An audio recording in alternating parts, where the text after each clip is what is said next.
नहीं करेंगे। हाँ जी, एक बारी हम रिकैप करते हैं कि लेबर चैप्टर में हमने लास्ट क्लास में क्या डिस्कस किया था। हमने टॉपिक स्टार्ट किया था calculation of effective early rate. वो हम इफेक्टिव आर्ली रेट हम कैसे कैलकुलेट करते हैं जी, हम न्यूमरेटर में रखते थे gross normal time wages. Basically these employee cost to company. बस नॉर्मल टाइम का हो, ओवर टाइम का ना हो, क्योंकि ओवर टाइम अलग होता है। डिनोमिनेटर में क्या आता है? इफेक्टिव लेबर आवर्स या वर्किंग आवर्स या इफेक्टिव प्रोडक्टिव आवर्स, जो भी है। Ultimately how do you calculate effective labour hours? आप टोटल अवेलेबल आवर्स में से माइनस करवा देते थे नॉर्मल आइडल टाइम। तो यहीं से ही हमारी नॉर्मल आइडल टाइम की ट्रीटमेंट निकल कर आती है कि वैसे तो इस टाइम की भी पेमेंट जाती है वर्कर को, बट अल्टीमेटली उस पेमेंट का बर्डन भी रिमेनिंग इफेक्टिव आवर्स ही अपने ऊपर अब्सॉर्ब करवा लेते हैं। ठीक है। अच्छा, एक नॉर्मल आइडल टाइम अगर होता है तो कुछ अब नॉर्मल आइडल टाइम भी होता है जी। अब नॉर्मल आइडल टाइम की क्या ट्रीटमेंट रहेगी कि जो भी ये वेज रेट पर आवर आ रहा है उसको आप मल्टीप्लाई करोगे अब नॉर्मल आइडल आवर्स के साथ, तो जो एक रुपी वैल्यू आएगी that rupee value will be transfer to costing PNL account. हमने ये लास्ट क्लास में सीख लिया था। तो treatment of normal idle time and abnormal idle time हमने सीख लिया, और मेन तो हमारा क्या चल रहा है? Calculation of effective wage rate. फिर हमने एक towards the end of the last class हमने डिस्कस किया था how to compute cash payable to the workers. And उससे रिलेटेड मैंने आपको आई थिंक एक एग्जांपल ही काइंड ऑफ सॉल्व करने को बोला था, बुक में सॉल्व करने को। पेज नंबर 3.2 पर, पेज नंबर 3.2, यहां पर अगर पहले तो मैं बात कर लूं ग्रॉस लेबर कॉस्ट की। देखिए, बेसिक सैलरी 6 लाख है और डीए 20% है, यानी कि डीए कितना हो गया? अब इसमें ऐड होगा एम्प्लॉयर्स कंट्रीब्यूशन टू ईपीएफ, कितना है? 8%। 8%, ये बता रहे हैं आप 57,600, hence gross labour cost will be 7,600। Okay, यही यार है। बट अगर हम बात करें what will be the cash payable to employ, cash payable to employ, देखिए if you are starting with 777,600, ये क्या था? Gross labour cost. Gross labour cost 777,600। पहले तो इन दी फर्स्ट प्लेस या क्या ये अमाउंट कैश बेसिस पर कही हुई है वर्कर को? जी नहीं। इसमें से एक एम्प्लॉयर्स कॉन्ट्रीब्यूशन उसको नहीं मिला, ऑब्वियसली उसको नहीं मिलेगा वो, तो एम्प्लॉयर्स कॉन्ट्रीब्यूशन हम यहाँ से माइनस करवा देंगे। बट क्या ये माइनस करवा के हमारा कैश का आंसर आ जाएगा? नहीं, हमको यहाँ से एम्प्लॉयज कॉन्ट्रीब्यूशन भी माइनस करवानी है, तो जाके हमारे पास कैश का आंसर आएगा कितना? 6048,800। अरे श्योर ये अमाउंट यही है? 720 में से 57,600 माइनस करवाना, 5,760। हाँ, कितना बता रहा है अंजलि? 600 जी। अरे 6,624 नहीं चेक कर। 6,60,400। हाँ,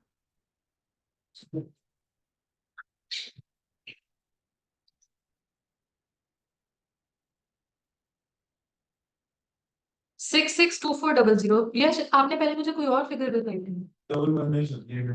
57,600। दो बारी, तीन बार कर दिया। हाँ जी, 662400। ठीक हो गया जी।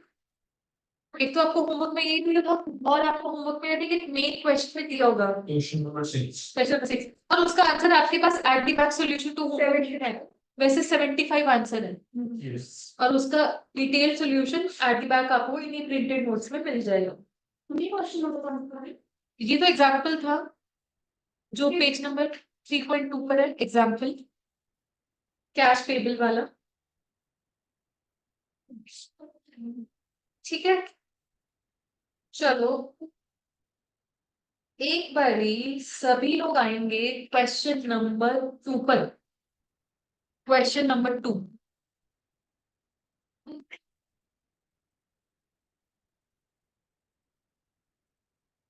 1 तो हमारा लास्ट क्लास में कवर था ना। ठीक है, 2। Calculate earnings of A and B from the following particulars for a month and allocate the labor cost to each job X, Y and Z. देखिए, दो वर्कर्स है ए और बी, आपसे इनकी अर्निंग्स पूछी जा रही है। जहां पर भी हमने कैश पेबल लिखा हुआ है ना, calculation of net cash payable, उसके बेशक अगर ब्रैकेट में लिखो, इफ नॉट ऑलरेडी प्रिंटेड और रिटन बाय यू, हम ये बोलेंगे कि नेट कैश पेबल को ही हम अर्निंग्स बोल देते हैं। देखिए लिखा हुआ है कि वर्कर के हाथ में क्या अर्निंग्स जा रही है। So what question is asking is net cash payable यहाँ पर। एंड फिर वो पूछ रहे हैं लेबर कॉस्ट, ये प्रॉपर लेबर कॉस्ट है, कॉस्ट टू कंपनी, वो कितनी कितनी जॉब एक्स वाई और जेड की कॉस्ट शीट में जाएगी। आपके पास दोनों वर्कर्स की इंफॉर्मेशन गिवन है। बेसिक वेजेस ये करेक्ट कर लीजिए, this is 16,000, this is 16,000 worker B का, एंड इनका डीए है 50%। कंट्रीब्यूशन टू पीयर हमारे पास ऑन बेसिक वेजेस है, इन्होंने क्लैरिफाई कर दिया। अदरवाइज अगर ये ब्रैकेट नहीं होगा तो हम बेसिक वेजेस प्लस डीए कर लेंगे। उसके बाद कंट्रीब्यूशन टू ईएसआई भी गिवन है, और ओवर टाइम सिर्फ वर्कर ए ने किया है, वो भी 10 आवर्स का। Normal working hours for the month are 200. Overtime is paid at double the total of normal wages and DA. देखिए बच्चे, एक चीज है कि जब भी वर्कर से ओवर टाइम कराया जाता है, उसको नॉर्मल रेट के कंपैरिजन में कुछ एक्स्ट्रा पेमेंट की जाती है। तो वो क्या डबल कुछ है, वो देख लेंगे किस चीज का डबल है। Employers' contribution to state insurance and provident fund are at equal rate with employees' contribution. Two workers were employed on jobs X, Y and Z in the following proportion. Worker A ने अपना 40% time devote किया है X को, job X को, कितना time 30% Y को and Z को 30%, similarly worker B का। एंड ओवर टाइम जो अलग से हो रहा है 10 आवर्स का, कौन कर रहा है, वर्कर A, और हुआ भी सिर्फ और सिर्फ जॉब वाई पर है। यानी कि वर्कर ए को जो ओवर टाइम की पेमेंट जाएगी, हम सिर्फ और सिर्फ जॉब वाई की कॉस्ट शीट में जाकर उसको स्पेसिफिकली ऐड। ठीक है जी। Ultimately what is the requirement that is being asked. पहले क्या पूछ रहे हैं, कैश पेबल, फिर क्या पूछ रहे हैं, एलोकेशन ऑफ लेबर कॉस्ट। अच्छा, how do you arrive at cash payable to worker, कैसे कैलकुलेट करते हैं।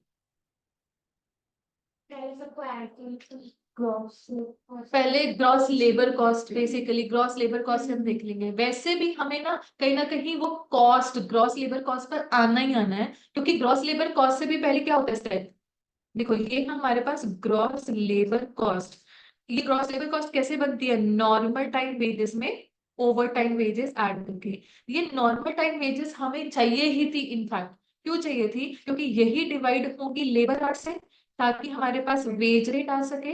हम वेज रेट पर आवर की हेल्प से ही तो बताएंगे जॉब एक्स वाई जेड में कितना कितना वैल्यू जाएगी लेबर कॉस्ट की। जैसे हमने लास्ट क्लास में भी क्वेश्चन किया था, जिसमें हमने अलग अलग जॉब्स को लेबर कॉस्ट बांटी थी। That was question number 4 I think. हाँ जी, क्वेश्चन नंबर 4। वहां पे भी 3 जॉब्स थी, इन तीनों में हमने लेबर कॉस्ट एलोकेट की थी। वो भी कैसे कैलकुलेट की थी, सबसे पहले हमने क्या कैलकुलेट कर लिया था, वेज रेट पर, उसकी हेल्प से ही होगा। चलो जी, let's start with the solution. This is question number 2। आपने यहाँ पर लिखा calculation of effective wage rate per, effective wage rate per our,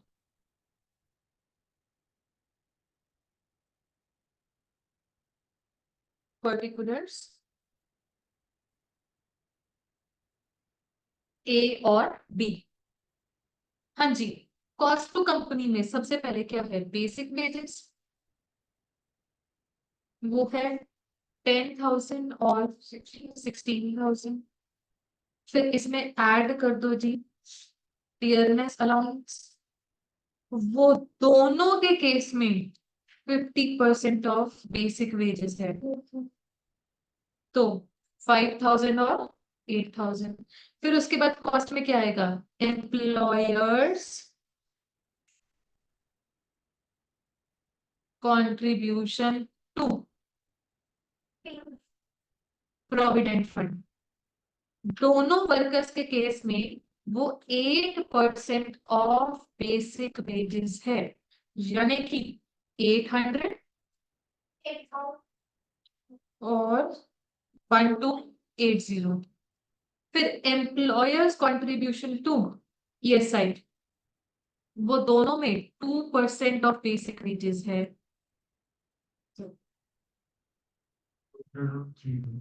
200 और 320।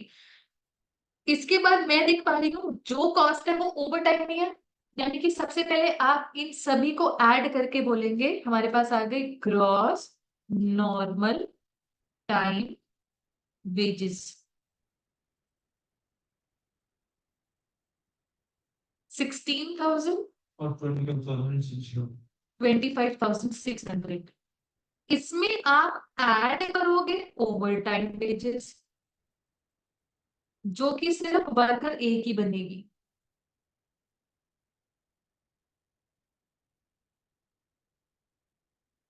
हाँ जी, ओवर टाइम वेजेस। अब देखो जो हमारे पास पैराग्राफ में सेकेंड लाइन है, क्या बोल रहे हैं, over time is paid at double the total of normal wages and DA. एक बार मुझे बताना, हमारे पास नॉर्मल वेजेस कितनी है वर्कर की, 10,000, डीए कितना उसका 5,000, ठीक है। मुझे बताओ ये नॉर्मली जो दिया जा रहा है कितने आवर्स के लिए, क्वेश्चन में बोला था normal working hours are 200, paragraph की पहली लाइन है। हमारा ओवर टाइम कितने आवर्स के लिए हुआ है, 10 आवर्स के लिए। बट एक तरीके से अभी भी मैंने ये वाली जो चीज है ये क्या है, एक नॉर्मल पेमेंट रेट है। क्वेश्चन ने बोला over time is paid at double the normal rate. पहले तो हमने पर आवर रेट निकाल लिया, क्योंकि 10 आवर्स के लिए ओवर टाइम हुआ था इसलिए 10 आवर्स से मल्टीप्लाई करना है। पर जो वो पर आवर रेट है वो नॉर्मल रेट है, हमने डबल रेट देना है, तो अल्टीमेटली अमाउंट कितनी आ गई आपके पास, 1500। बताइए जी, सभी को क्लियर है over time payment? Abhinav and पाकी प्लीज कंफर्म ये क्लियर है?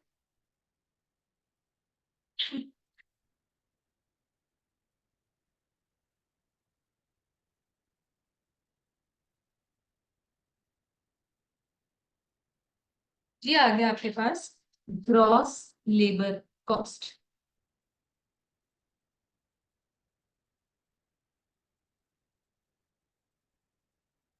17,500 और 25,600। चलिए जी, पहले तो आप मुझे net cash payable to workers calculate करके बताओ। कैलकुलेशन ऑफ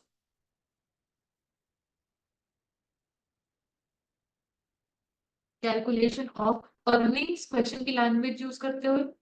अर्निंग्स मतलब net cash payable to worker.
हाँ जी, ठीक बता रहे हो आप। 22,400। हमने स्टार्ट किया ग्रॉस लेबर कॉस्ट से।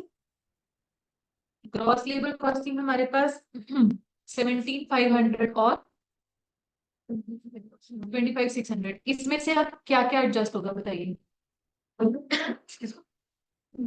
बता देती हूँ, हाँ जी, पीएफ का कंट्रीब्यूशन किसका, एम्प्लॉय का, बस एम्प्लॉयर का, एम्प्लॉय का भी माइनस होगा। तो हम डायरेक्टली ये भी लिख सकते हैं माइनस एम्प्लॉयर एंड एम्प्लॉय इकट्ठा भी लिख सकते हैं। कॉन्ट्रीब्यूशन टू,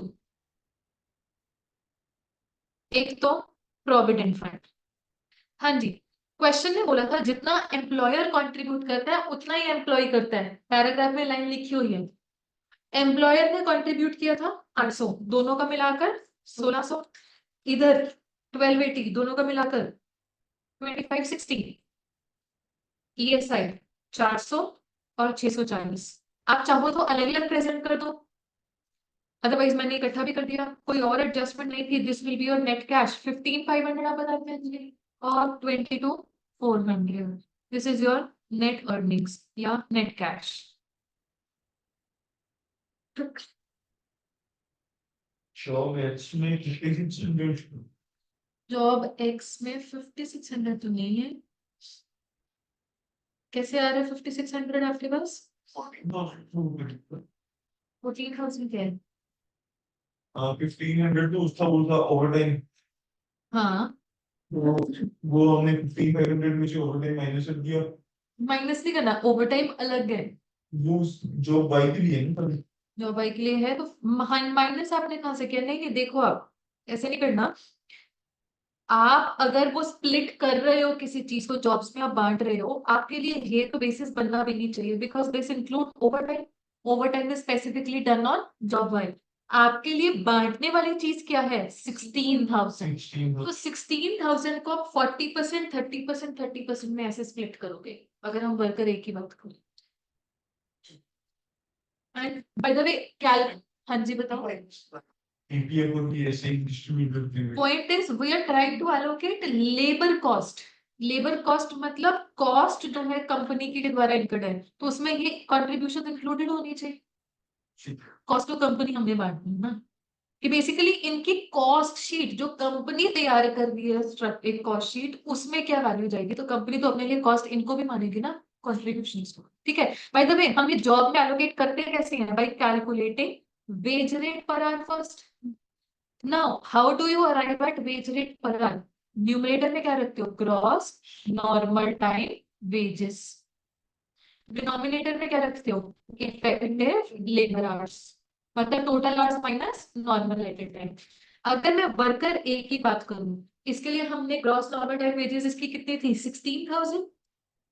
और इस क्वेश्चन में इफेक्टिव लेबर आवर्स 200 ही है, नॉर्मल लेटल आवर्स का मेंशन नहीं है, तो ये आपके पास आ गया 80 पर आवर। हाँ जी, मैम ये जो परसेंटेज दिए आप इसमें बांटते हो? हाँ जी, परसेंटेज में बांटेंगे। देखो, एक तो डायरेक्ट वे हो गया परसेंटेज में बांटना, एक ही हो गया कि मैंने पर आवर रेट कैलकुलेट कर लिया और उसके हिसाब से बांट। मतलब ये जो आंसर है इसको चाहे हम इस परसेंटेज में बांट दें, बट आप ये इंश्योर करो कि आप करेक्ट फिगर को बांट रहे हो। आप वर्कर ए की 16,000 को बांटोगे, आप वर्कर बी में 25,600 को बांटोगे। वर्कर बी में कोई कैच नहीं है, वर्कर ए का कैच था कि ये ना हो कि आप फ्लो फ्लो में गलती से ग्रॉस लेबर कॉस्ट को बांट जाओ, वो ध्यान रखना। नॉर्मल टाइम वेजेस को ही बांटना है।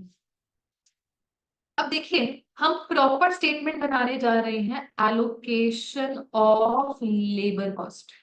अगेन कॉस्ट हमने बांटनी है, not earnings, not cash, labour cost. पहले तो ये वाला काम कंप्लीट करो।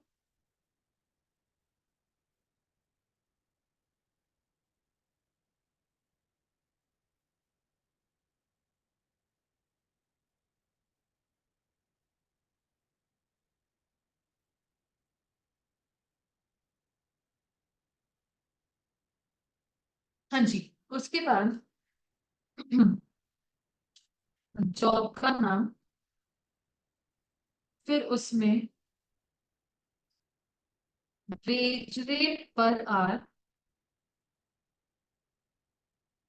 आप इधर वर्कर का नाम, वर्कर का नाम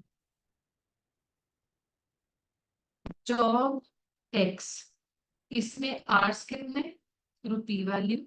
job Y hours rupee value, job Z hours and rupee value, and then total,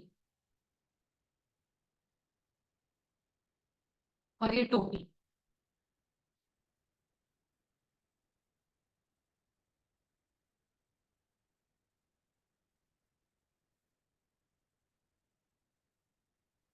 ध्यान से देखिए, वर्कर ए की दो डिटेल्स हैं। एक तो उसका नॉर्मल टाइम लगता है सभी जॉब्स में, और एक उसका ओवर टाइम स्पेसिफिकली लगता है। किधर लगता है? जॉब वाइज में। पहले नॉर्मल टाइम की बात करते हैं।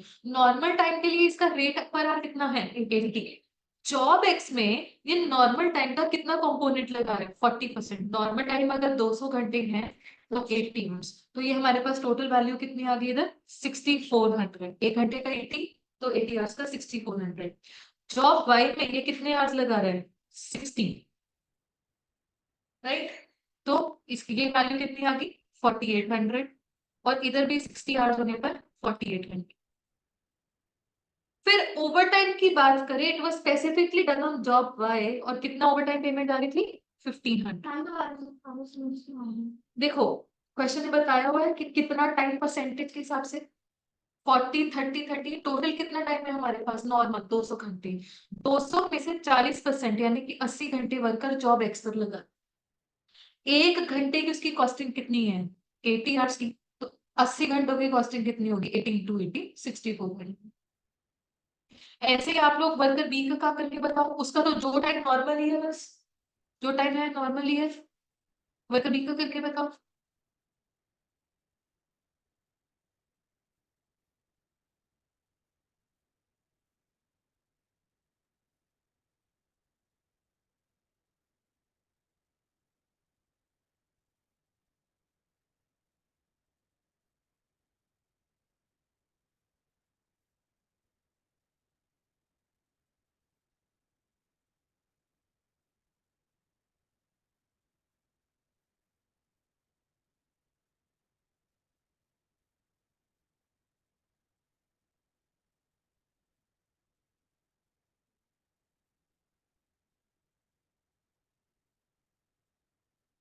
12,800, 512 स्लो, 7,683। ठीक है। आप चाहो तो आर्ट्स के हिसाब से कर सकते हो शालिनी, अदरवाइज पहले देखो रेशो आप बना रहे थे वो भी सही है। बस पॉइंट इज कि अगर आप 4:3:3, मैं वर्कर ए की बात कर रही हूँ, 4:3:3 में बांटना भी है तो कौन सी अमाउंट को बांटोगे? 16,000 को बांटोगे, क्योंकि 1500 अलग से जॉब वाई में जाकर आए। हाँ जी। टाइम का 1500 था। हाँ, इसको आज से ही लेंगे 1500 क्यों बचे? आज तो 1510 आवर्स का ही है ऑलरेडी। इंटू 10 यहाँ पर देखो मल्टीप्लाई होगा, ऑलरेडी 10 आवर्स है, वो पर आवर नहीं है। आप टोटल्स लगाइए। बेसिकली जॉब एक्स में टोटल लेबर कॉस्ट कितनी जा रही है? 19,200। जॉब वाई में चेक कीजिए।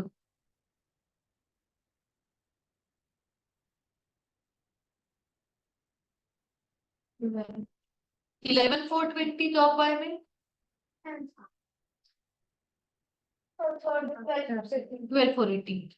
और एक बार वर्कर वाइज भी इंश्योर कीजिए कि वर्कर ए को हम नॉर्मल वेजेस वैसे ही 16,000 दे रहे थे, 1,200 उसको ओवर टाइम दे रहे थे, बी को 25,600, तो अल्टीमेटली ग्रैंड टोटल हमारा मैच हो जाता है कि 43,100 की जो टोटल लेबर कॉस्ट इनकर गई थी, उसमें से कितनी कितनी जॉब एक्स वाई जेड को जा रही है। तो टोटल जरूर करके बताना आप।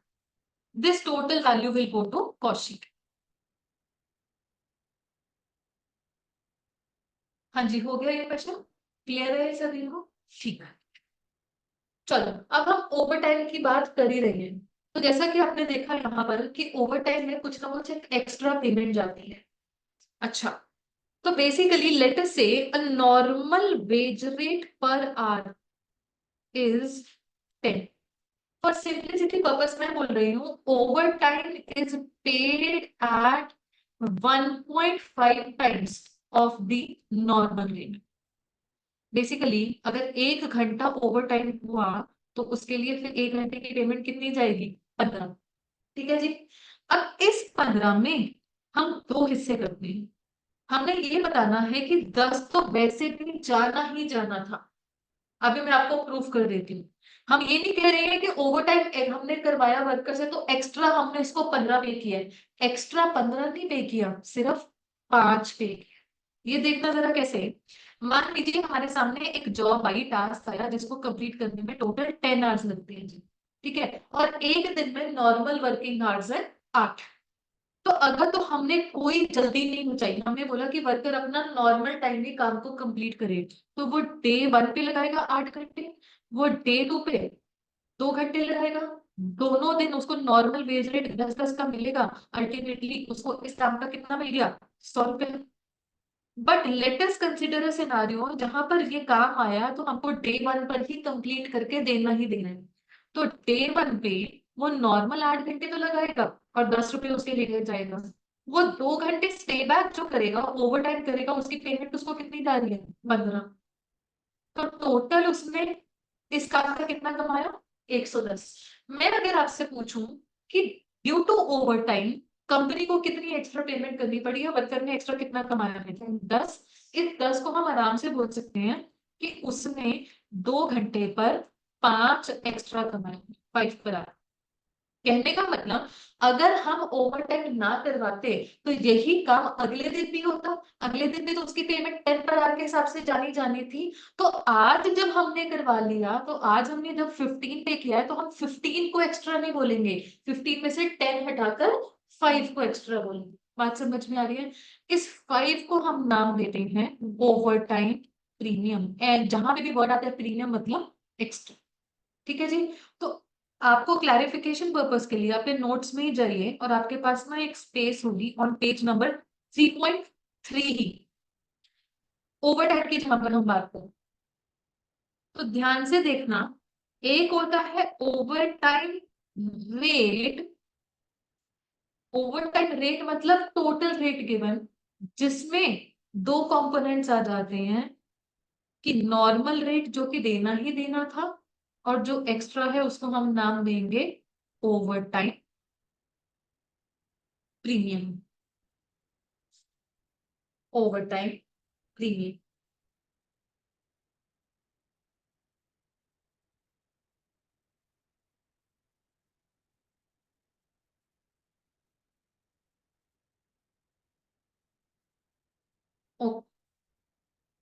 सो द पॉइंट इज कि अब हमको समझनी है ओवर टाइम प्रीमियम की ट्रीटमेंट, सिर्फ और सिर्फ प्रीमियम की ट्रीटमेंट। प्रीमियम मतलब एक्स्ट्रा।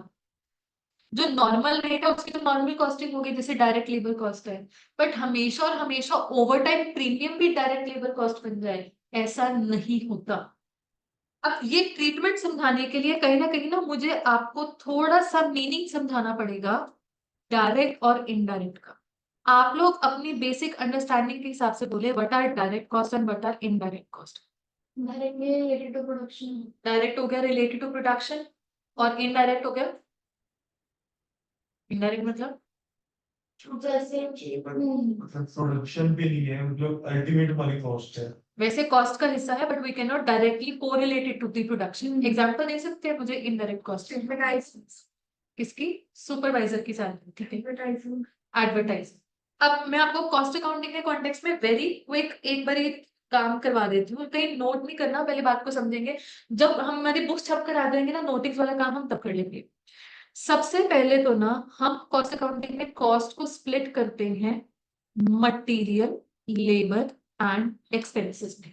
मटेरियल मतलब सिंपली किसी चीज को जब हम हाथ लगा सकते हैं उस चीज को हम मटेरियल बोल देते हैं। एनी आइटम, चाहे वो आपका रॉ मटेरियल हो गया, कई बार रॉ मटेरियल के अलावा और भी टेंजिबल आइटम्स होते हैं। टेंजिबल आइटम मतलब हाथ लगा सकते हैं। सोच के देखो एक बार, एक प्रीमाइसेस में हाथ लगाने वाली चीजें कौन कौन सी हो सकती है जिनको हम कॉस्ट माने। मशीनरी फिर भी कैपिटल कॉस्ट हो जाएगी।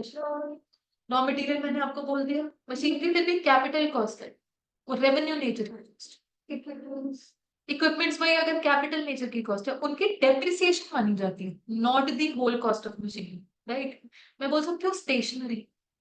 तो कहीं ना कहीं स्टेशनरी भी मटेरियल कॉस्ट है। जो बचपन में मटेरियल बोलते थे ना, वो एक्चुअली रॉ मटेरियल होता था, उसके अलावा भी और मटेरियल होता है। अच्छा, लेबर की बात करें, सिंपली हमने कोई भी एम्प्लॉय किए हुए हैं उनके जो रेम्युनरेशन है। और एक्सपेंसेस मतलब कोई खर्चा जो कि ना तो मटेरियल कॉस्ट है ना तो लेबर कॉस्ट है, उसको हम क्या बोल देते हैं, एक्सपेंसेस, रेजिडुअल कॉस्ट। जैसे कि आपका इलेक्ट्रिसिटी, ट्रांसपोर्टेशन भी बोल सकते हैं। अभी डेप्रिसिएशन देखो, मटेरियल कॉस्ट नहीं है वो, ना लेबर कॉस्ट है, वो हो गया एक्सपेंस। हम आगे बाइफरकेशंस क्या करते हैं, हम डायरेक्ट मटेरियल और इनडायरेक्ट मटेरियल, ऐसे ही डायरेक्ट लेबर, इनडायरेक्ट लेबर, ऐसे ही डायरेक्ट एक्सपेंस और इनडायरेक्ट एक्सपेंस लेकर जाते हैं। ठीक है जी। अब ध्यान से देखिए, डायरेक्ट मटेरियल वो होता है जो कि फिनिश गुड का हिस्सा बनता है, जिसे आप रॉ मटेरियल बोलते हैं। चेयर बना रहे हो तो उसके अंदर जो वुड लग रही है, या आप कोई और प्रोडक्ट बना रहे हैं, लेटे से पोटैटो चिप्स बना रहे हैं तो उसमें जो पोटैटो लग रहा है, that will be direct material. Indirect material क्या हो गया कि मटेरियल तो है, हाथ तो लगा सकते हैं, बट वो फिनिश गुड का हिस्सा नहीं बन रहा। जैसे मैंने आपको एग्जांपल दिया था स्टेशनरी। ठीक है जी। ऐसे ही डायरेक्ट लेबर मतलब उन लोगों की पेमेंट जो कि फिनिश गुड बनाने में इन्वॉल्व है, जैसे कि जो वर्कर काम कर रहे हैं, इवन मशीन ऑपरेटर जो मशीन पर खड़ा है, ultimately they are involve in the production process, वो डायरेक्ट लेबर है। बट उसके अलावा ऐसे लोग भी होते हैं जिनको हम सैलरी एंड वेजेस तो पे करते हैं, बट वो प्रोडक्शन एक्टिविटी का हिस्सा नहीं होते।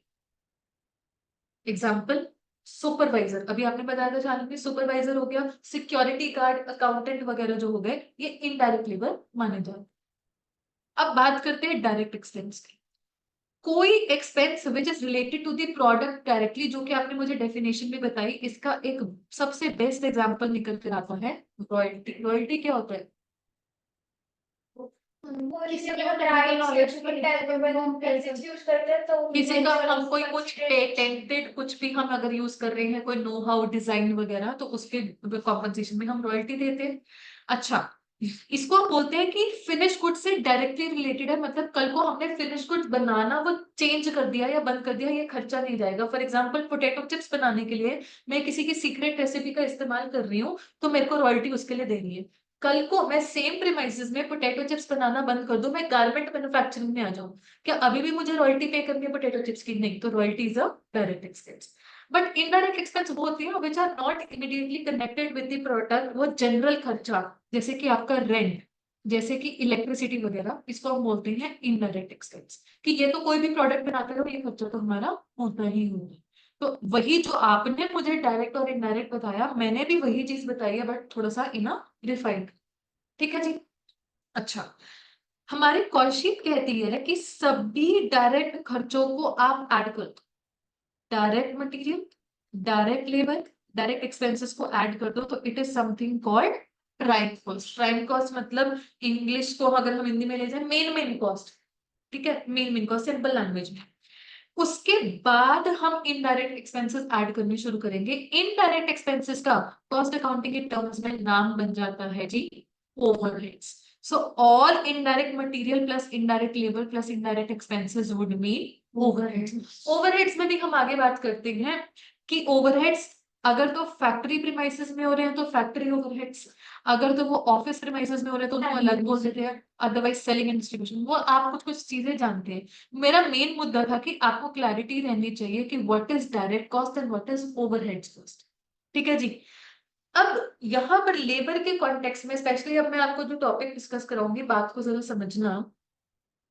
ओवरहेड्स एक ऐसी चीज होती है जो कि अलग अलग कॉस्ट शीट में जाकर अलग अलग जॉब्स में वैसे ही बांट दी जाती है, क्योंकि ये कोई डायरेक्ट एक्सपेंस तो होता ही नहीं है। हम ये नहीं कह सकते हैं कि अच्छा जी अगर रेंट पे कर रहे हैं तो मैं किसी एक पर्टिकुलर जॉब के लिए पे करूं, या बिजली का बिल आ रहा है तो किसी एक पर्टिकुलर जॉब के लिए आ रहा है। तो ओवरहेड्स को अलग अलग जॉब्स में बांटा जाता है। लेटर से जॉब 3 है तो तीनों जॉब्स में किसी एक सूटेबल बेसिस पर बांट दिया जाता है। हम बोलते हैं ओवरहेड्स एक बांटने वाली चीज है।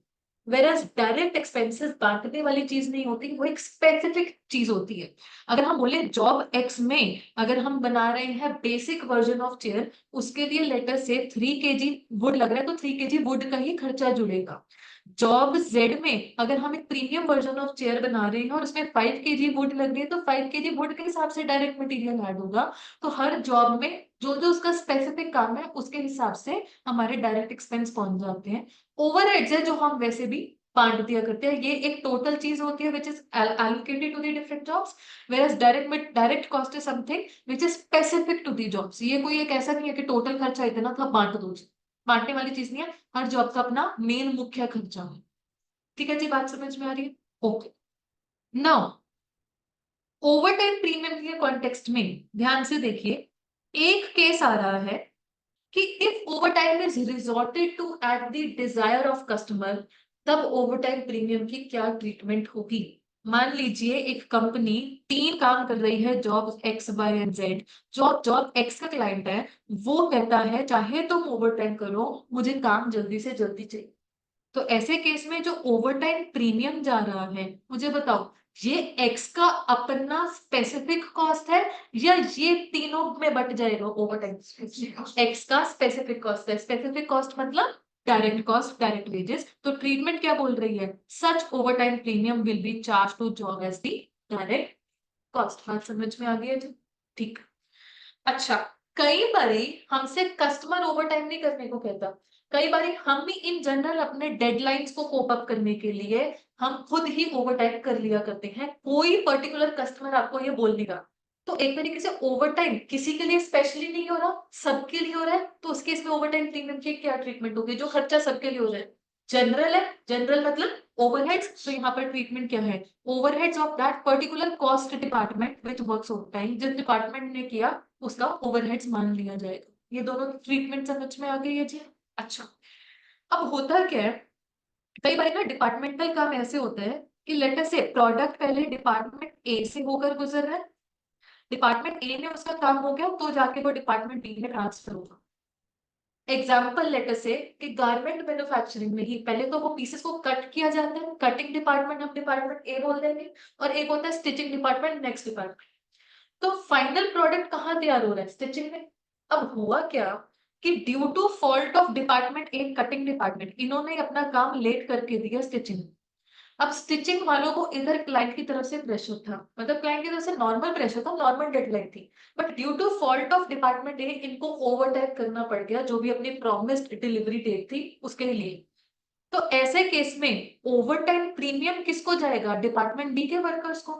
बट गलती इन द फर्स्ट प्लेस किसकी थी? डिपार्टमेंट ए की थी। तो हम बोलेंगे overtime premium even though paid to workers of department B, it will be charge to department ए।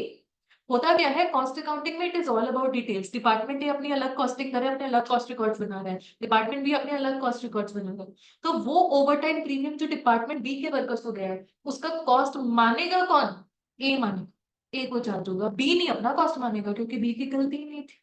ठीक है जी? So it is charge to the faulty department. And last case, कभी अगर ओवर टाइम हो गया due to abnormal reason, earthquake आ गया, तो नॉर्मल ड्यूरेशन के 3 घंटे बर्बाद हो गए। अल्टीमेटली फिर हमको बाद में वही 3 घंटे ओवर टाइम के थ्रू कॉम्पनसेट करने पड़े। तो यहाँ पे भी प्रीमियम तो जाएगा वर्कर को, but that premium will be charge to costing P and L account. Last class में हमने डिस्कस किया था, एनीथिंग अब नॉर्मल कहाँ जाएगा? कॉस्टिंग।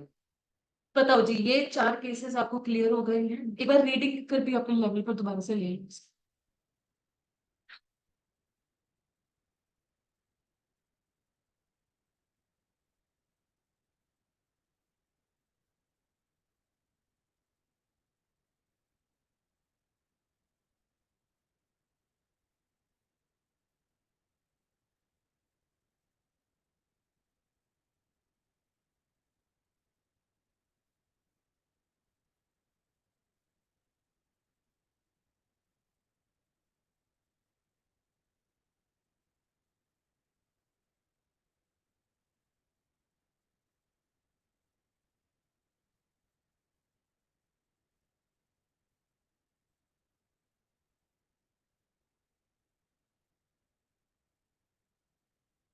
हाँ जी, पढ़ लिया। चलो क्वेश्चन नंबर 3। 1 कर चुके हैं, 2 कर चुके हैं, 3 पर आ जाओ। In a factory, the basic wage rate is 100 per hour and overtime rates are as follows. Before and after normal working hours, 175% of wage rate and Sundays and holidays को 225% of basic wage rate। ध्यान से देखिए, कह रहे हैं normal wage rate is 100 per hour. Over time rate जो है, अगर तो वर्कर्स एक वीकडे में पहले आ जाता है टाइम से पहले और शाम को भी टाइम के बाद रुकता है, तो उसको दिया जाएगा 175% ऑफ 100, यानी कि कितना दिया जाएगा? 175। इस 175 में 100 तो अभी भी नॉर्मल कंपोनेंट रहेगा, प्रीमियम कितना हो गया? 75। ऐसे ही अगर वर्कर संडेज एंड हॉलीडेज को आता है, उसको देंगे 1 घंटे का 225। अगर 225 में से 100 नॉर्मल है, प्रीमियम कितना हो गया? 125। ठीक है जी। During the previous year following hours were worked. Total सभी वर्कर्स ने मिलाकर नॉर्मल टाइम 1 लाख घंटे, before and after working hours 20,000, overtime Sundays and holidays का 5,000, total labour hours recorded work 1,25,000 hour. ठीक है, नेक्स्ट पेज पे बता रहे हैं following hours have been worked on job Z. एक तरीके से ये टोटलिटी है ऑफ ऑल जॉब्स, इनमें से एक पर्टिकुलर जॉब है जॉब जेड, उस जॉब जेड में नॉर्मल आवर्स कितने लगे, बिफोर आफ्टर वाले कितने लगे और संडे हॉलीडे वाले कितने लगे वो बता दिया। टोटल जॉब जेड में कितने आवर्स लग रहे हैं 1125। You are required to calculate labor cost chargeable to job Z and overhead in each of the following instances. एक बार आप अपने लेवल पर इंस्टांसेस की रीडिंग लेना प्लीज, अलग अलग केसेस है।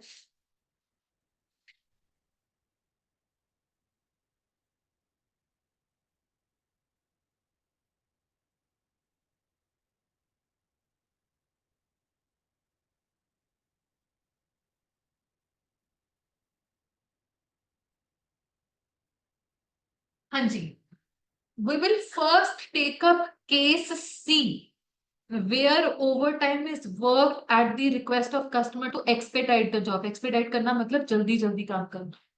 तो ये कौन सा केस है, इसमें क्या हो, जिसमें premium will be charged as direct labour cost of the particular job. चलो जी पहले ये वाला काम करेंगे। पेपर विजिट कर सकते हैं जो पार्ट वन कर सकते हैं आराम से,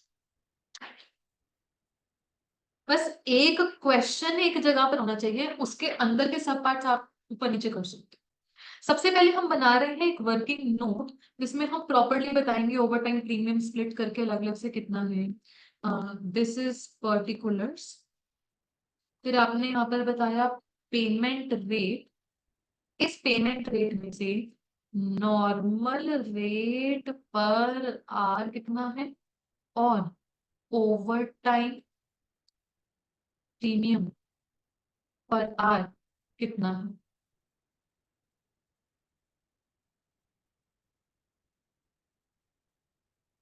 नॉर्मल आवर्स, नॉर्मल आवर्स की पेमेंट ही जाएगी 100 के हिसाब से, ये 100 नॉर्मल ही है।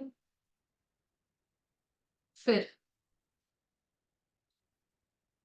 Over time before and after normal hours, इसमें पेमेंट जाती है 175%, यानी कि 175, जिसमें से 100 नॉर्मल है और बाकी का 75 प्रीमियम।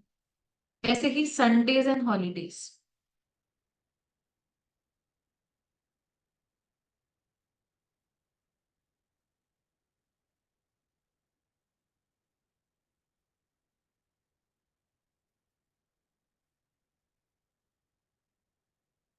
ठीक है, ये बेसिक वर्किंग बता दी।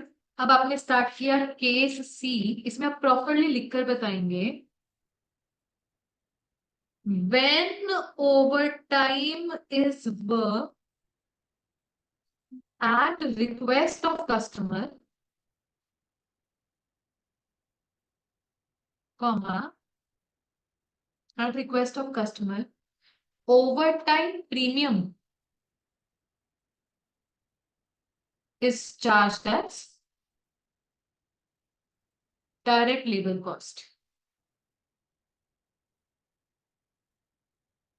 ठीक है, हेंस अब आप बताएंगे डायरेक्ट लेबर कॉस्ट टोटल कितनी जा रही है जॉब जेड।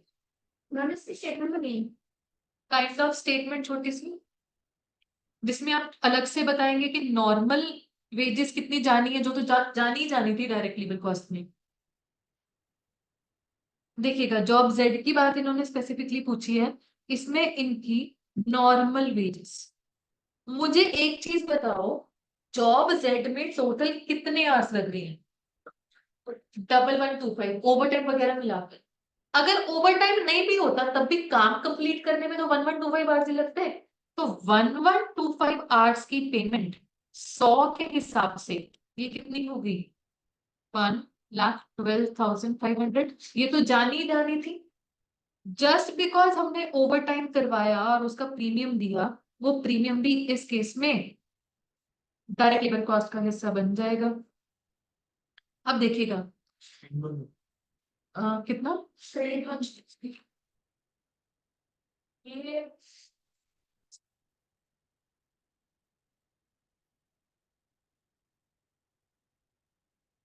हाँ जी, एक तो इसने ओवर टाइम किया है 100 आवर्स का before and after normal working hours के लिए, और उसमें प्रीमियम प्रीमियम खाली 75 का था प्रीमियम। और एक इसने संडेज एंड हॉलीडेज को काम किया था 25 घंटे, और उन 25 घंटों के लिए प्रीमियम कितना कमाया है? 125। ये टोटल कितना हो गया? 3125। आपके पास total direct labour cost chargeable to job Z आ रही है, कैलकुलेट करो ये।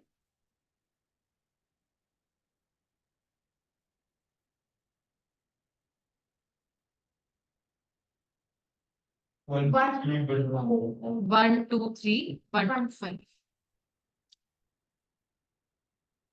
अब कई बार स्टूडेंट्स बोलते हैं आपने यहाँ पर 175 और इधर 225 क्यों नहीं लिखा? क्योंकि 100 रुपया तो यहाँ पे ऑलरेडी आ चुके हैं ना, इसलिए हमने सिर्फ प्रीमियम लिखा है। देखो सीधी सी बात है, इस चीज को ऐसे भी लिख सकते थे, लिखना नहीं चाहिए, बट एक पॉसिबल ऑप्शन था कि आप ऐसे बोलो कि नॉर्मल आवर्स जॉब जेड में कितने लगे 1000, और नॉर्मल आवर्स की पेमेंट 100। फिर बिफोर एंड आफ्टर वाले आवर्स कितने लगे 100, उन सभी आवर्स की टोटल पेमेंट कितनी थी 175, और 25 घंटों की 225। तब भी इस चीज का आंसर आना तो ये था 123,125। बट उस केस में आप ये ना बता पाते एग्जैक्टली प्रीमियम कितना है और नॉर्मल कंपोनेंट कितना, हाईलाइट ना हो पाता। ये बेटर वे है जिसमें आप बता पा रहे हो कि अच्छा एक्स्ट्रा सिर्फ और सिर्फ ओवर टाइम का एक्स्ट्रा कितना जा रहा है, और कितना बाय डिफॉल्ट जाना ही था वो हमारा अलग होता है। ठीक है जी, चलो। अब now case B. Case B, case B क्या कहते हैं आप? कि ओवर टाइम हो रहा है बट सिचुएशन क्या है उसकी? When overtime is worked irregularly to meet the requirements of production, इस केस में ट्रीटमेंट क्या है प्रीमियम की? फॉल्ट तो है नहीं ना किसी का, इन जनरल ओवर टाइम कर रहे हैं, किसी का कोई गलती नहीं, सबके में जाएगा, मतलब ओवर हेड्स है बेसिकली। तो आप लिखिए case where over time is done irregularly, irregularly मतलब कभी कभार, कभी कभार, to meet the requirements of production, then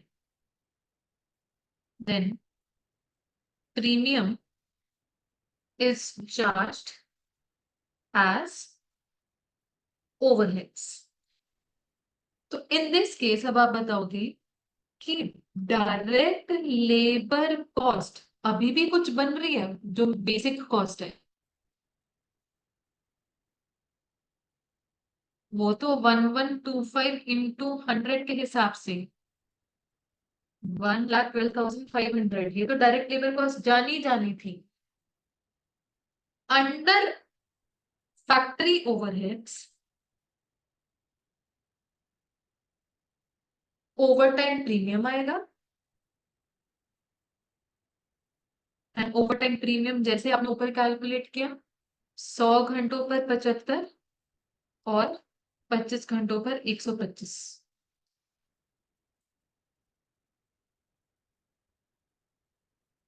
ये 7500 है, ये 3125 है, दोनों को मिलाकर आई थिंक 10625, 10625।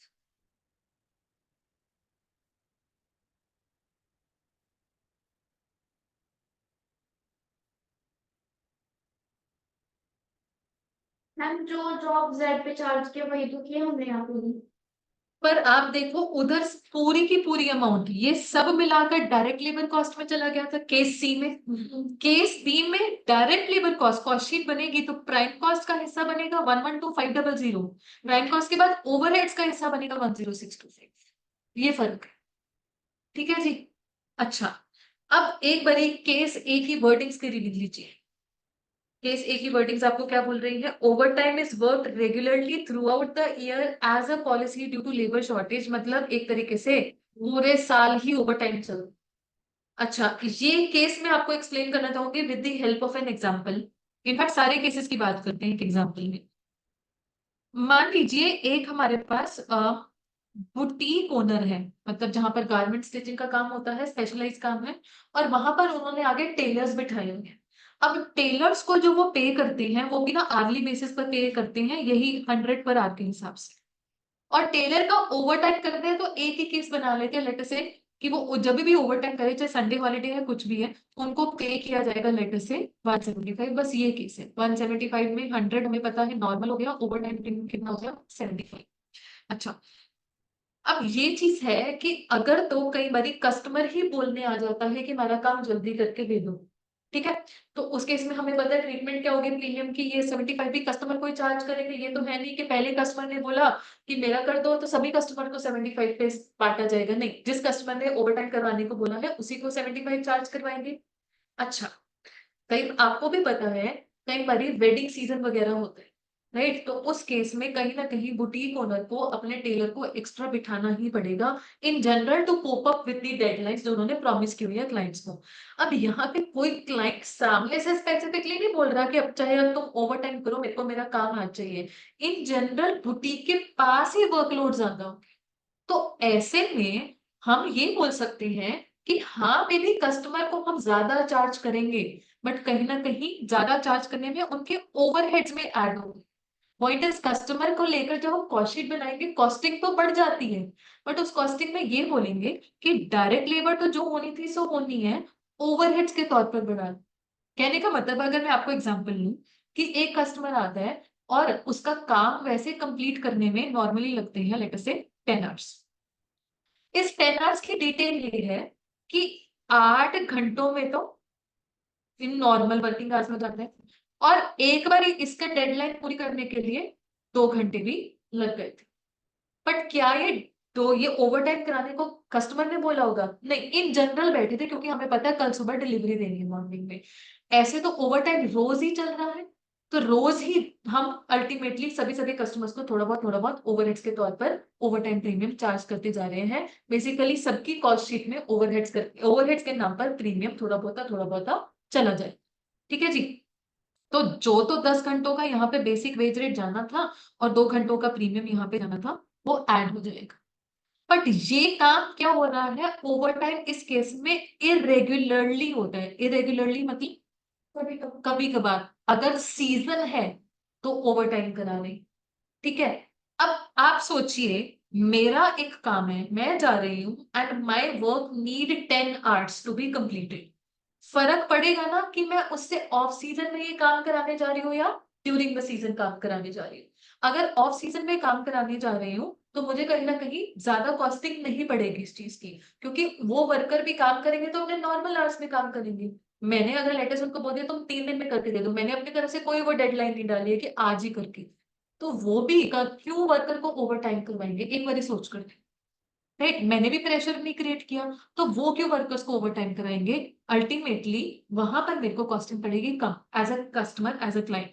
बट अगर मैं यही काम उनको इन सीजन देने चाहती हूँ तो कहीं ना कहीं मुझे कॉस्टिंग ज्यादा पड़ेगी, राइट, चाहे वो ओवरहेड्स नाम ले लो, अल्टीमेटली मुझे एज अ कस्टमर कॉस्टिंग ज्यादा पड़ेगी।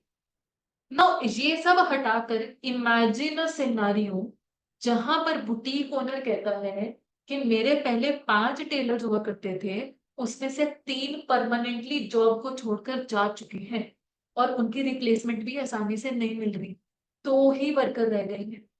चाहे क्लाइंट्स के पॉइंट ऑफ व्यू से वेडिंग सीजन है या ऑफ सीजन है, तो ही वर्कर रह गए हैं, तो उन दो को all the time over time करना ही पड़ेगा, चाहे महीना कोई भी हो, वेडिंग वाला हो या ना। ऐसे में उन वर्कर्स को बोल दिया जाता है आगे से तुम्हारे रिपोर्टिंग आवर्स ही बदल गए, जो तुम पहले आते थे 9 to 5, अब तुम्हें कहीं ना कहीं आना है 7 to 7, और ये तुम्हारे लिए नॉर्मल वर्किंग आवर्स हो गए हैं। तुम पूरे साल ये से काम करोगे तो चिल्लाओगे नहीं कि अच्छा अब हम इतने महीने ओवर टाइम करेंगे, या कुछ हमारे महीने ऐसे भी होते हैं जिसमें हम ओवर टाइम नहीं करते। ये तुम एक तरीके से तुम्हारे लिए नॉर्मल टाइम ही है 7 to 7, ठीक है। तो फर्क क्या है, when over time is done irregularly, words पर फोकस कीजिए, रिक्वायरमेंट भी आपको क्या कर रही थी, इरेगुलरली मतलब कभी कभार मतलब ऑन डिमांड बेसिस, चाहे डेडलाइंस कंप्लीट करनी है चाहे कस्टमर ने बोला, जो भी है कभी कभार होता है। बट पहला केस क्या बोल रहा है, regularly as a policy throughout the year, मतलब पूरा साल एक तरीके से ओवर टाइम ही चल रहा है। तो जब ये वाली बात होती है, पॉलिसी ही बन गई है कि आपने वर्कर्स को बोल दिया आगे से तुम्हारा हर संडे वर्किंग, आगे से तुम्हारी हर हॉलीडे वर्किंग, आगे से तुमको तुम ये नहीं बोलोगे कि तुम्हारे 9 to 5 तो नॉर्मल वर्किंग आवर्स थे, इसके पहले आप आते हो या बाद में रुकते हो तो एक्स्ट्रा रुकते हो, आगे से तुम एक्स्ट्रा वर्क नहीं बोलोगे, तुम्हारे लिए normal reporting hours he 7 AM to 7 PM।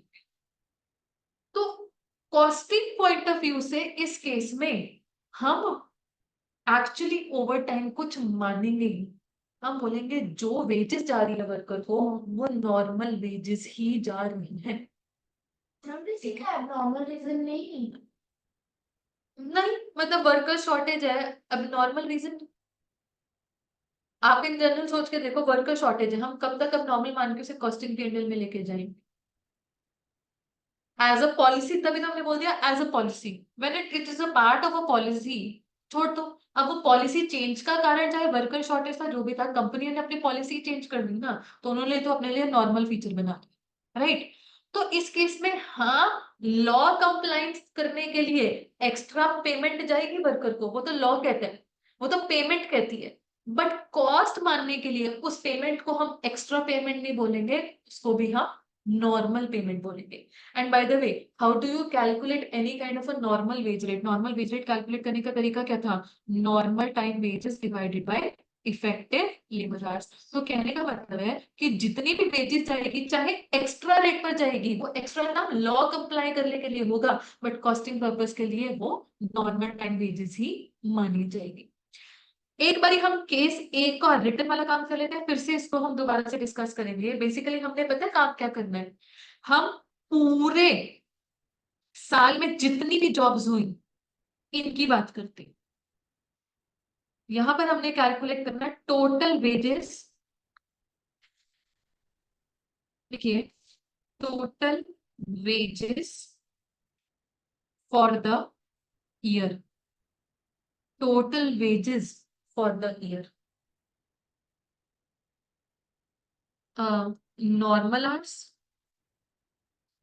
कितने थे हमारे पास, 1 लाख, और पेमेंट जा रही थी 100 पर आवर के हिसाब से, तो ये बन गया 1 करोड़, ठीक है। उसके बाद before and after normal hours, total hours है आपके पास 20,000,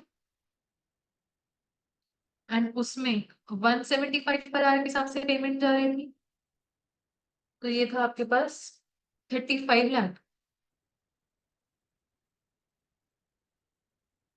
and then Sundays and holidays,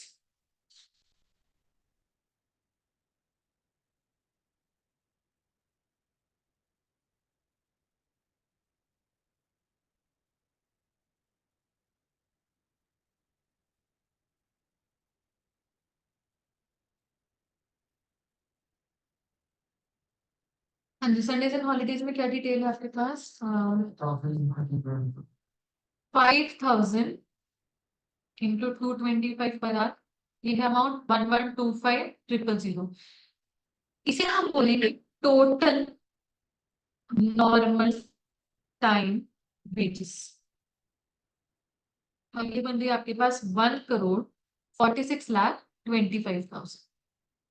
और फिर आप बताएंगे effective wage rate per our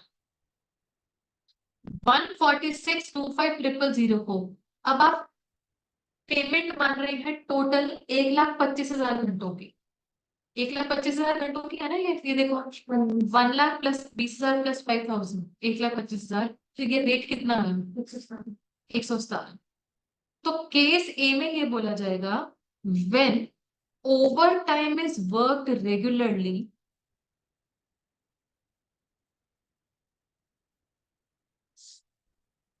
over time is worked regularly as a policy, then job is charged at inflated wage rate inflated wage rate के bracket में which includes premium also. ये नाम premium सिर्फ payment point of view से है, actually costing में हम इसे प्रीमियम नहीं मान रहे, नॉर्मली मान रहे। So direct labour cost chargeable to job Z. Job Z में टोटल 1125 आवर्स लग रहे थे। अब देखिए हम 1125 में भी डिस्टिंक्शन नहीं कर रहे हैं कितना नॉर्मल, हमारे लिए सारे आवर्स ही नॉर्मल है एक तरीके से, सारे आवर्स ही नॉर्मल है। तो 1125 आवर्स इंटू 117, ये हमारे पास आ रही है अमाउंट 131,625, 131,625।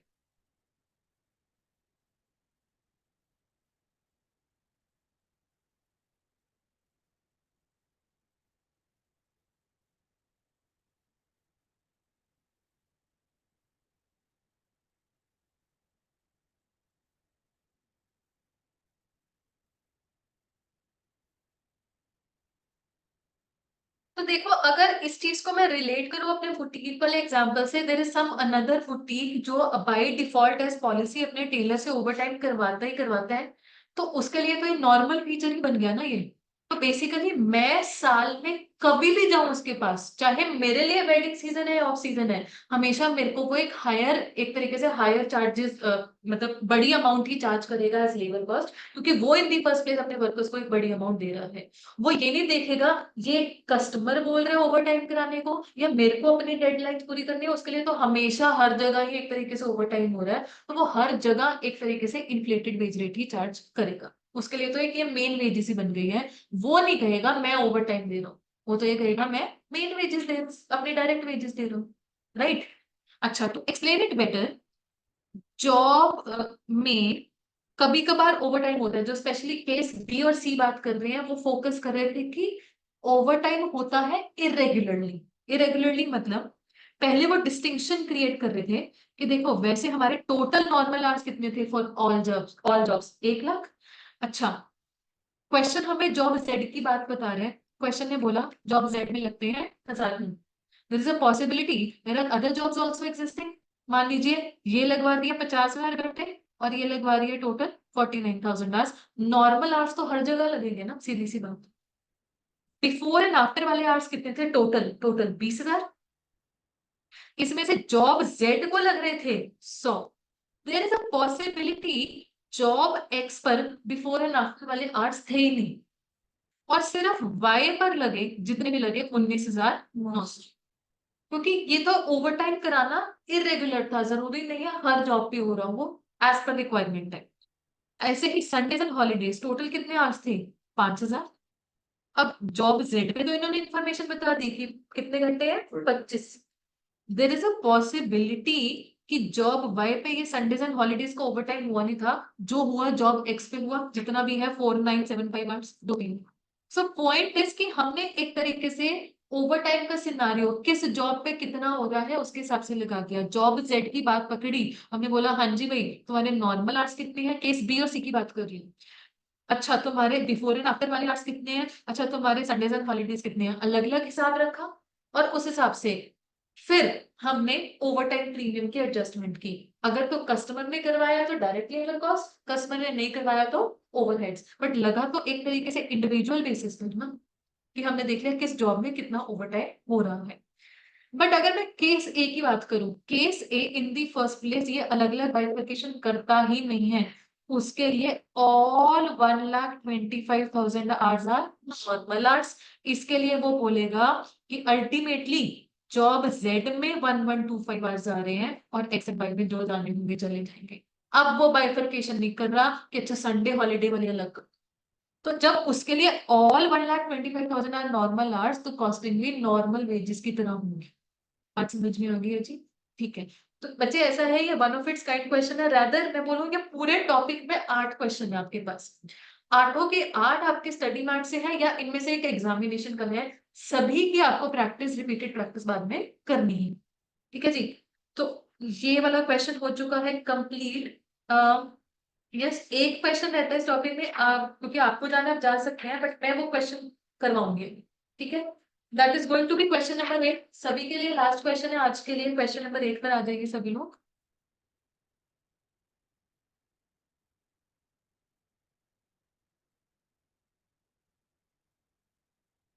एट की पेंडिंग है ना, चलो। It is seen from the job card for repair of customers' equipment that a total of 154 labor hours have been put in as detailed below. Worker A को basic payment जाती है 200 per day of interest, worker B का basic wage rate अलग है, सी का basic payment अलग है। वैसे सभी वर्कर्स की इंफॉर्मेशन बता दी कि इन्होंने मंडे टू सैटरडे किस किस दिन कितना कितना घंटे काम किया और टोटल भी बता दी। In terms of an award and employee conciliation, workers are to be paid DA on the basis of cost of living index figures relating to each month, which works out to at the rate 968 for the relevant month. मतलब सभी worker को हर महीने का 968 rupees भी दिया जाएगा। And DA is payable to all workers irrespective of the wages rate if they are present or are on leave with wages on all working days। कहने का मतलब आप ये देखो कि वैसे इनके बेसिक सैलरी अलग अलग है, 200 per day, 100 per day, 300 per day, but DA देना है तो पूरे महीने का 968 सभी हो जाएगा। ठीक। Each worker has to work for 8 hours on weekdays, Saturday and Sunday will be weekly holiday. However, workers may work on Saturday due to exigency of work for 4 hours. The full payment of 8 hours will be made with no other payment। कह रहे हैं main हमारे working days कितने हो गए, Monday to Friday. Monday to Friday में normal working hours है 8। Saturday को एक्सीडेंसी मतलब अर्जेंसी अगर है तो वर्कर आ सकता है 4 घंटों के लिए। वो काम तो अगर 4 घंटों का कर रहा है सैटरडे को, बट तब भी उसको पेमेंट पूरे 8 घंटों की मिलेगी। बात समझ में आ गई? ठीक। Overtime is paid at twice of ordinary wage rate if a worker works for more than 9 hours in a day. Excluding holidays, total number of hours works out to 176 in the relevant month. And the company's contribution to PF and employee state insurance premium are absorbed into the overheads। कहने का मतलब इनको हम अगर overheads में लेकर जा रहे हैं मतलब डायरेक्ट वेजेस में नहीं लेकर जा रहे, तो डायरेक्ट वेजेस में जाने वाला क्या बचा, बेसिक सैलरी और सिर्फ डीए। क्वेश्चन आपसे पूछ रहा है calculate wages payable to each other, मतलब बेसिक सैलरी और डीए मिलाकर इन दोनों इन वर्कर्स को कब कब क्या क्या जाएगा। मेनली हमको यहाँ पर ओवरटाइम की बात देखनी है। एक तो ओवरटाइम की पेमेंट है डबल दी नॉर्मल रेट जी, पहली बात।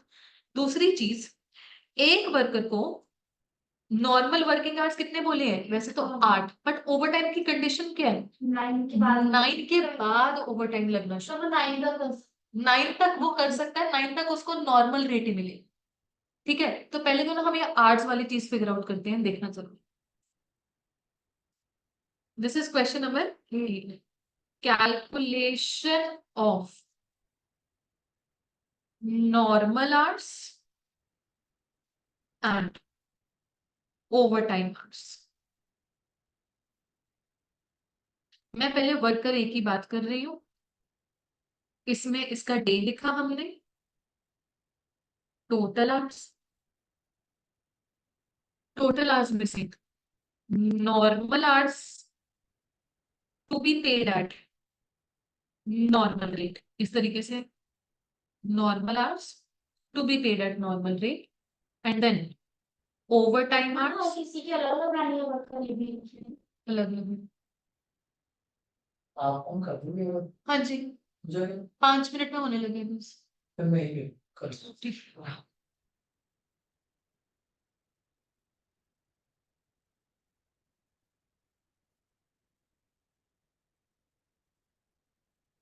Worker A, day, total hours, normal hours to be paid at normal rate and over time hours to be paid at double rate. चलिए जी, case by case quickly pick करते हैं।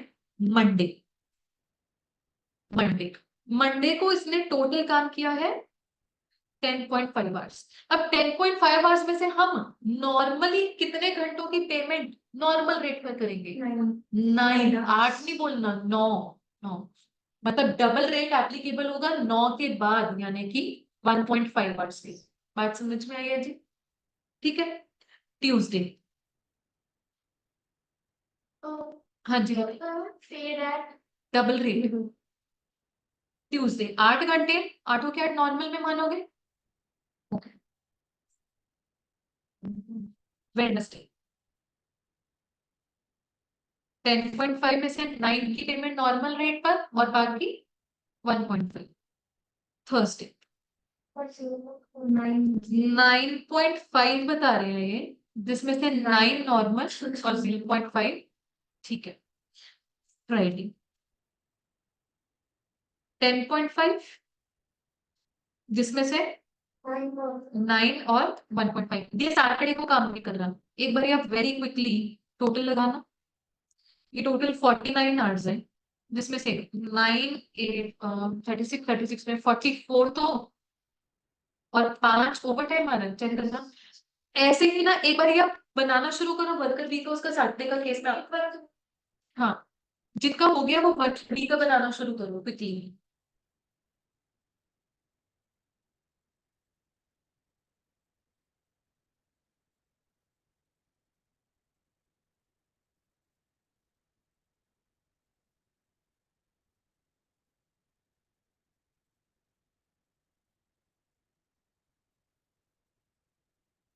Ma'am मतलब B का तो सारा ही 8 है, उसका तो बनाने की जरूरत भी नहीं है। वर्कर 3 का सारा ही 8 है, ठीक है। तो कैन वी से all 48 hours will be paid at normal rate. उसमें सैटरडे का तो देखो उसने बोला था काम करेगा वो, सैटरडे को उन्होंने ये तो बोला था काम करेगा 4 घंटे, पेमेंट जाएगी 8 घंटों की। बट अगर वर्कर ने तब भी 4 घंटे और काम कर लिया, उसको 4 बोला था करने को, वो फिर भी अपनी तरफ से पूरे 8 लगा दिया, तब भी ओवर टाइम नहीं हमने उसको मानना कि ओ अच्छा तूने 4 घंटों का ओवर टाइम कर लिया। ओवर टाइम के लिए there is only single condition that worker को एक दिन में 9 से घंटे ज्यादा काम करना। So even if the rule set कि वो सैटरडे को काम करे 4 घंटे, पेमेंट ले जाए 8 की, ये तो रूल था। बट असली में वो काम फिर भी 8 घंटे कर गया, अब नहीं वो चिल्ला सकता कि मेरे को ओवर टाइम बंद। ठीक है, तो ऑल 48 आवर्स उसके जो हैं वो पेड होंगे वर्कर बी के एट नॉर्मल। एक बार वर्कर सी का फिगर आउट करो क्विकली।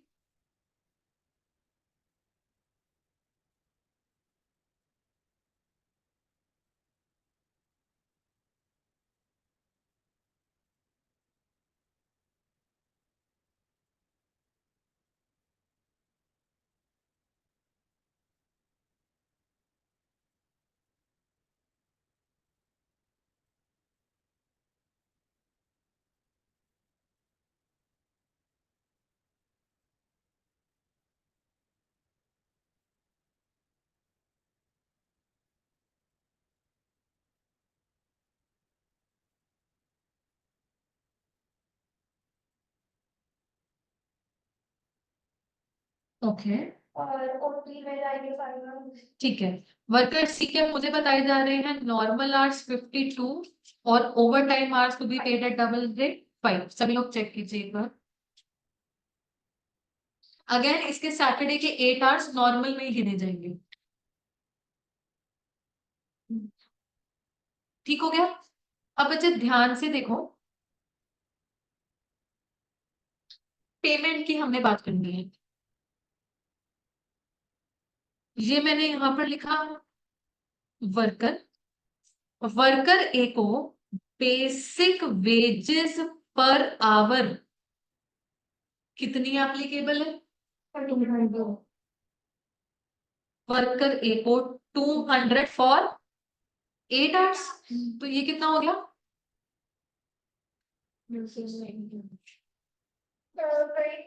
25। इसको डीए भी मिलेगा। नो, डीए को लेकर ये बोला गया 968 is relevant for the month. Question कह रहा है एक महीने में 176 आवर्स होते हैं। एक बार चेक करना, 176 मिल गया लास्ट पैराग्राफ में पहली दूसरी लाइन में। तो ये कितना आ गया हमारे पास? 5.5। तो इसका टोटल नॉर्मल रेट बन गया 30.5। अब वर्कर को वेजेस पता है कैसे पेबल होगी, जरा देखो। वर्कर ए की कितने आवर्स की पेमेंट नॉर्मल रेट पर थी? 44। तो 44 आवर्स पर इसको पे होगा 30.5 पर आवर के हिसाब से। और वो कितने घंटे थे इसके ओवर टाइम वाली? 5। 5 घंटों के लिए इसको 30.5 का डबल मिलेगा। ये है वेजेस पेबल टू वर्कर की। एक बार ये कैलकुलेट करके मुझे बताना।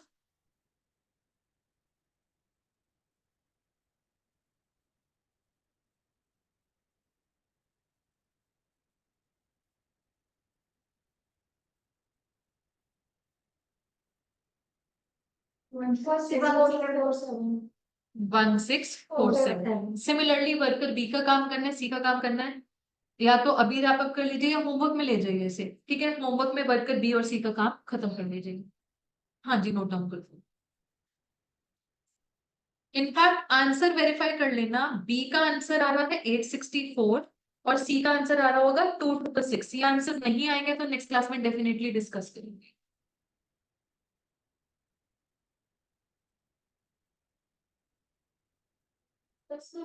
बस चलिए, आज के लिए इतना ही। नेक्स्ट क्लास में हम नेक्स्ट टॉपिक स्टार्ट कर देंगे इन द लेबर चैप्टर।